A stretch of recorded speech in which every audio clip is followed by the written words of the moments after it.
Hello दोस्तों। इसके पहले वीडियो में हमने पढ़ा था थॉर्नडाइक के बारे में। आज हम पढ़ेंगे पेवलोव की थ्योरी के बारे में, जो है क्या हमारा संबद्ध प्रतिक्रिया सिद्धांत। ठीक है, तो आइए जानते हैं कि संबद्ध प्रतिक्रिया सिद्धांत क्या होता है। ये लगभग और बीएड के नोट्स के हिसाब से ये क्या इम्पोर्टेंट एक टॉपिक है। तो आइए देखते हैं कि संबद्ध प्रतिक्रिया सिद्धांत यानी कंडीशन रिस्पॉन्स थ्योरी क्या होता है। संबद्ध प्रतिक्रिया सिद्धांत का प्रतिपादन रूसी शरीरशास्त्री आई.पी. पॉवलोव ने किया था। इस मत के अनुसार सीखना एक अनुकूलित अनुक्रिया है। अनुकूलित यानी कि एडॉप्टेशन की बात कर रहे हैं।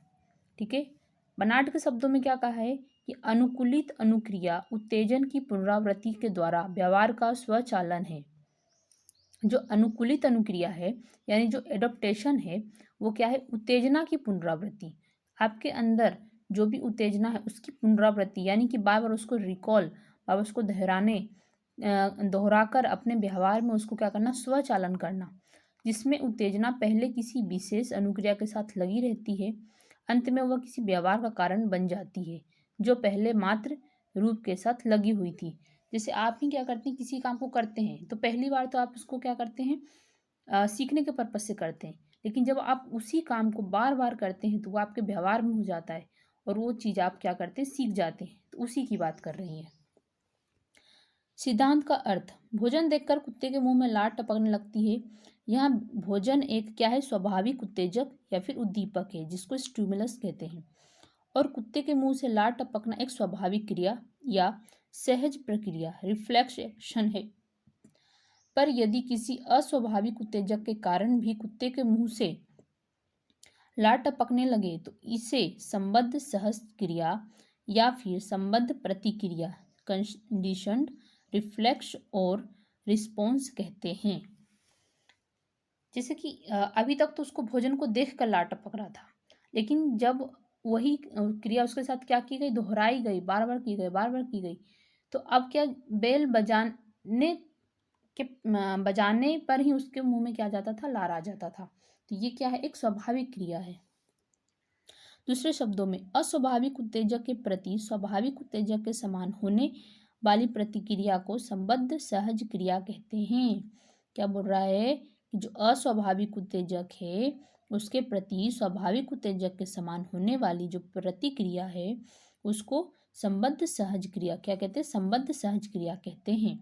इसके अर्थ को और अधिक स्पष्ट करने के लिए हम लेंडल के शब्दों में कह सकते हैं, क्या कह सकते हैं कि संबद्ध सहज क्रिया में कार्य के प्रति स्वाभाविक उत्तेजक के बजाय एक प्रभावहीन उत्तेजक होता है जो स्वाभाविक उत्तेजक से संबंधित किसी किए जाने के कारण प्रभावपूर्ण हो जाता है।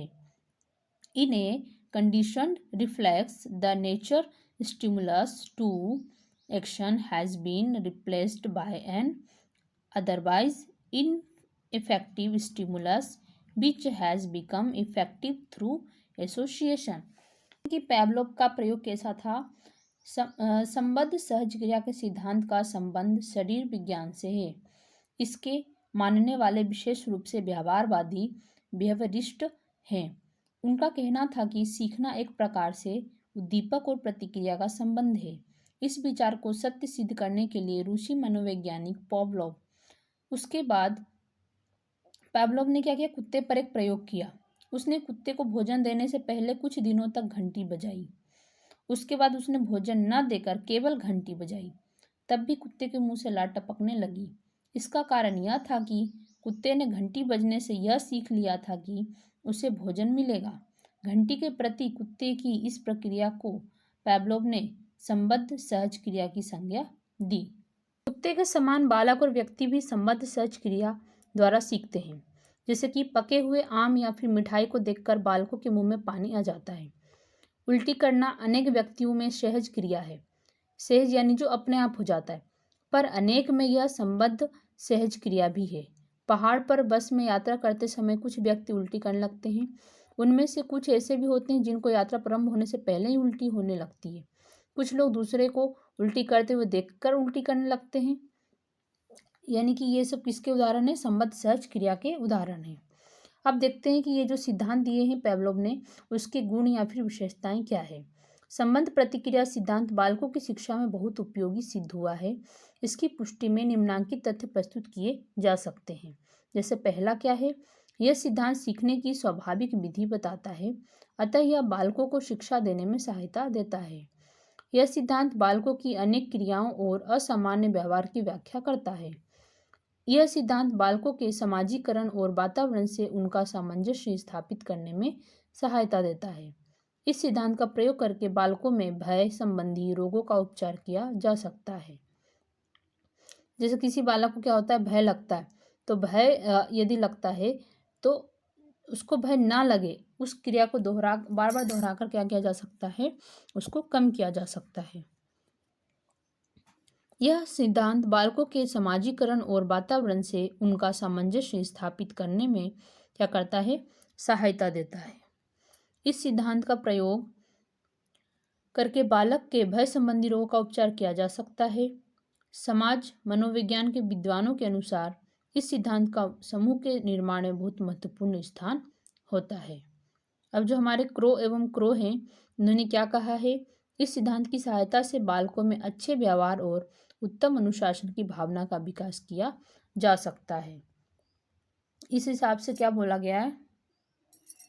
वहीं स्किनर ने क्या कहा है, स्किनर के शब्दों में संबद्ध सहज क्रिया आधारभूत सिद्धांत है जिस सीखना निर्भर करता है। इस प्रकार से हमने देखा संबंध प्रतिक्रिया का सिद्धांत, कंडीशन रिस्पॉन्स थ्योरी क्या होता है, उसके प्रयोग, उसके अर्थ और उसकी गुण एवं विशेषताओं के बारे में ना। ऐसे और वीडियोस को देखने के लिए हमारे चैनल को सब्सक्राइब करें और लाइक करें। Thank you.